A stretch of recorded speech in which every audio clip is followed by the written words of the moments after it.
has only to nod it in.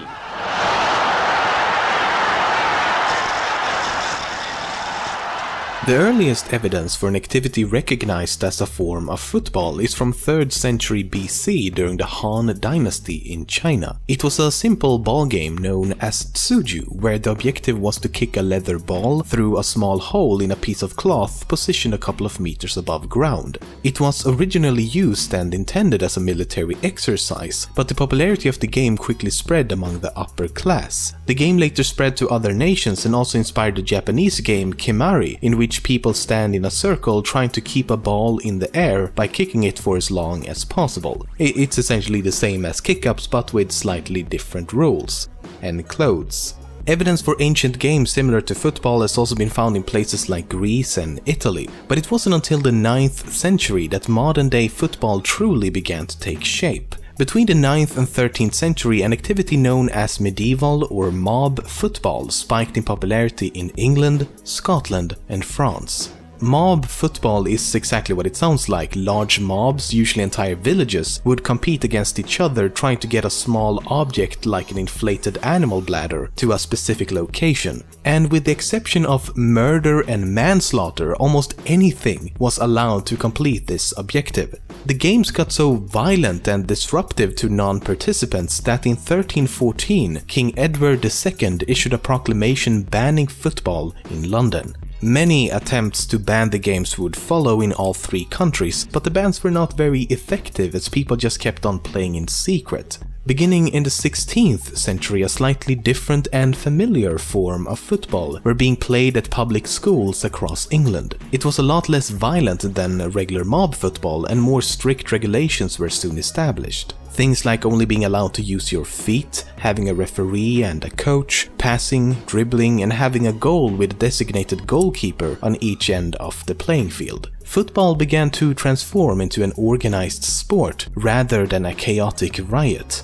The problem was that each school developed its own version of the game with slightly different rules. For example, at rugby school, they preferred a more violent game where you could tackle your opponents and still carry the ball in your arms and hands, and thus rugby and gridiron football was born. The field is marked out in 5-yard spaces. That's why they call it gridiron. It's a cross between a chess game and a friendly homicide. Increasing attempts to unify and reconcile the various public school games were made, and in 1848 the first written rules were penned at the University of Cambridge. These rules became widely adopted, and in 1863 the Football Association was founded in London to continue to promote football under a unified set of regulations. As the sport became increasingly popular all over the globe, a need for an international association became apparent, and thus FIFA was founded in France in 1904. Today, it's estimated that 3.5 billion people, or half the population of the entire globe, are fans of football.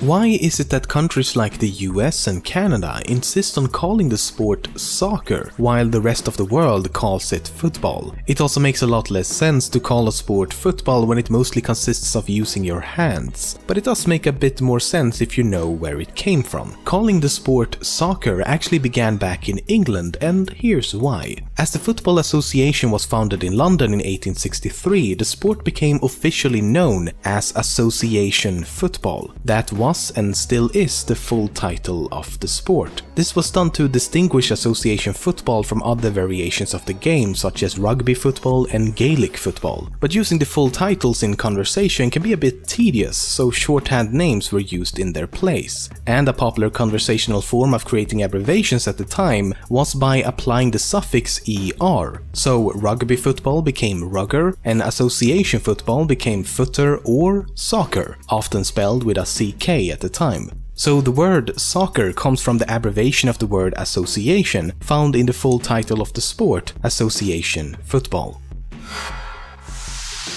In 1998, a match in the capital of the Democratic Republic of Congo was suddenly disrupted by a lightning strike. Now, lightning strikes during football matches are not exactly unheard of, but this one was definitely a unique case. Not only did half the players on the field die as a result of being struck by lightning, they were all from the same team. The other team remarkably left the match completely unharmed. The local population, known to believe in things like charms and spells, was divided over whether or not the team was cursed, and what further fueled this rumor was that the game was tied 1-1 at the time of the incident, and the team that died was the visiting team. The record for the highest scoreline of all time in professional football occurred in 2002 in Madagascar and ended with a score of 149-0. However, the reason for this absurd amount of goals was that the players of the losing team kept on kicking the ball into their own goal. They did this as a protest against a referee decision. The previous record occurred in 1885 with a scoreline of 36-0. The record for the largest victory in an international football match happened in 2001 between Australia and American Samoa with a scoreline of 31-0. Just like the game in 1885, the reason for the high score counts were because of the team's skill level being incredibly mismatched.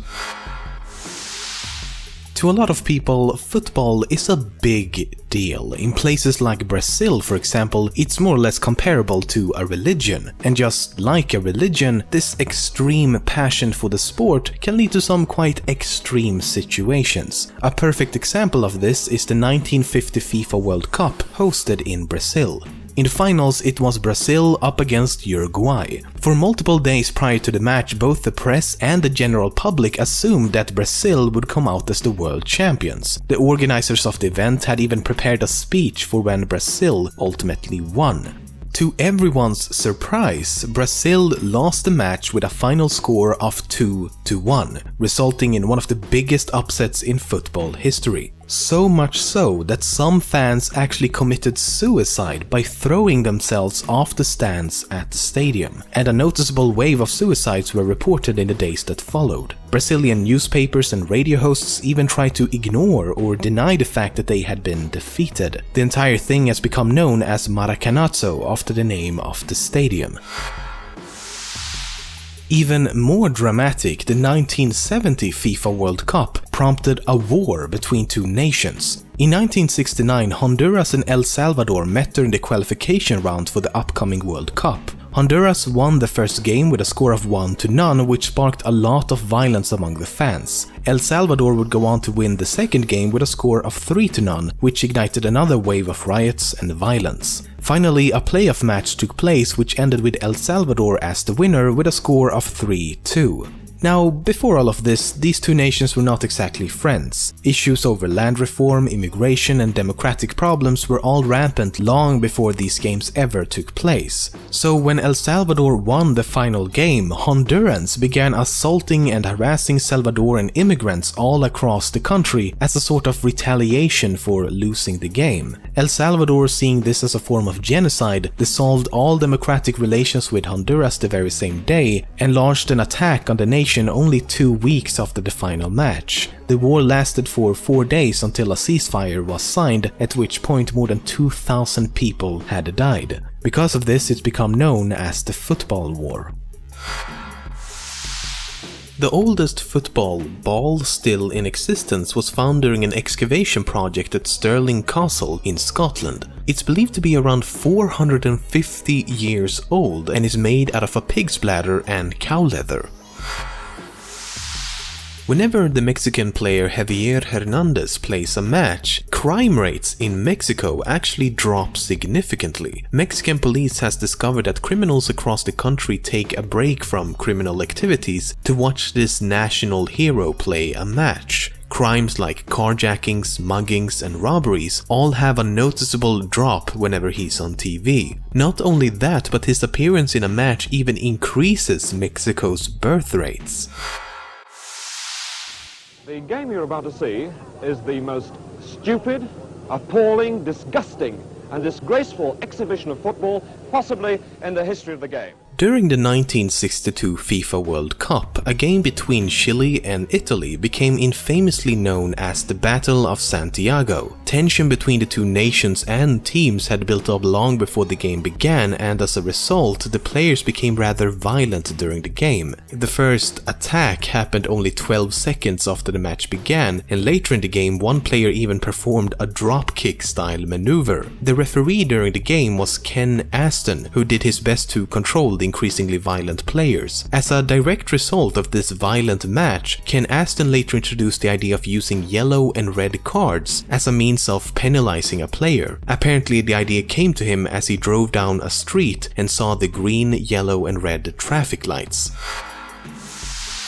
In 1863, the newly formed Football Association in England stated that goalposts for a goal should be 24 feet apart, a rule which still stands to this day. However, nothing was said of the height of the goal. The height was usually indicated by a string between the two posts, but could theoretically be limitless, meaning that a goal could be scored at any height as long as the ball passed in between the two posts. Of course, not having a standardized rule for the height resulted in arguments and disagreements. It wasn't until 1882 that a solid crossbar was required at a height of 8 feet, which remains true to this day. However, it is still not a requirement, only mandated for a goal in association football to have a net.